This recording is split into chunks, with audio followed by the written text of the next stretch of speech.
Kgothatso Montjane discovered wheelchair tennis as a 20-year-old in the disadvantaged rural community of Limpopo. Today, she's an inspiration to many.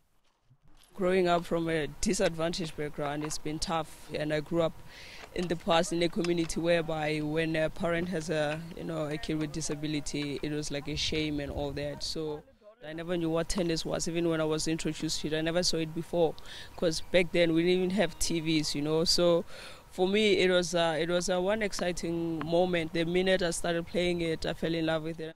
Born with a congenital birth defect, KG was the first African female player to compete in the esteemed World Singles and Doubles Masters and play in a wheelchair Grand Slam event.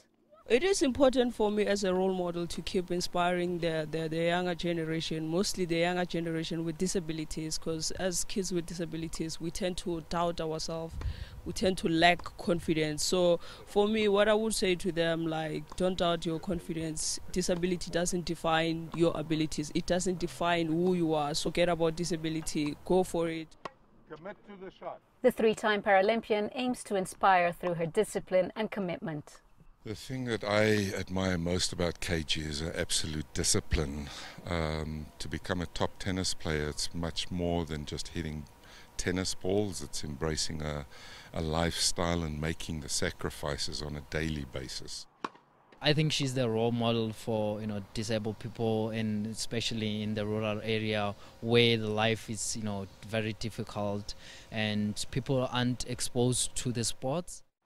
At 31, Montjane believes she has many more competitive years ahead of her. What I still want to achieve in tennis, obviously I still want to be a world champ. I still want to win a major tournament. There's still a lot for me to achieve, and working towards that, and I'm not going to give up until I achieve that. KG knows what it means to be a champion, and despite her disability, she remains unstoppable and committed to her game, but also focused on inspiring others. Scheier, CGTN, Pretoria, South Africa. Right, we're talking beating the odds here on Match Point this week. Let's now go back to Johannesburg, where we're still speaking to South African para-triathlete Stan Andrews. Now, Stan, speaking about you specifically, you crowdsourced for funding to participate in the Rio 2016 Paralympic Games. Just tell us about how difficult it is to access funding, sponsorship, and equal opportunities. In South Africa, and the struggle for the funding for Rio was in fact exactly that. It was very real.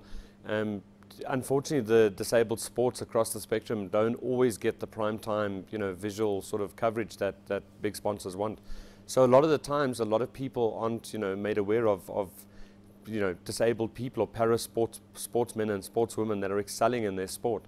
So we rely heavily on social media, and that was why I decided to turn to crowdfunding and to not only ask families and friends and things like that, but to try and get exposure out there, because that's something that I do. I advocate for amputees, and I believe that all disabled people should have a little bit of a voice, and it should be a little bit easier for us, not because we're disabled, but just to be put on a inclusive and equal platform, because I think people will be surprised as to how good a lot of people living with disabilities can be. All right, Stan, thank you very much for those inspiring words. South African para-triathlete Stan Andrews there joining us from Johannesburg, an absolute ambassador for people and athletes living with disabilities.